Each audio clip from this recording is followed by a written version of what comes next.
ธงชาติและเพลงชาติไทยเป็นสัญลักษณ์ของความเป็นไทยเราจงร่วมใจยืนตรงเคารพธงชาติด้วยความภาคภูมิใจในเอกราชและความเสียสละของบรรพบุรุษไทย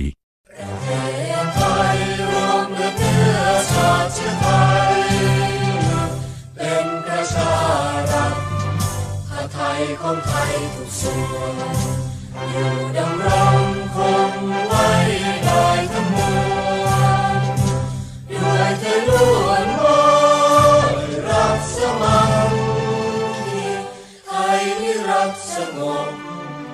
แต่ทุรบไม่ขาดเอกราชจะไม่ให้ใครคง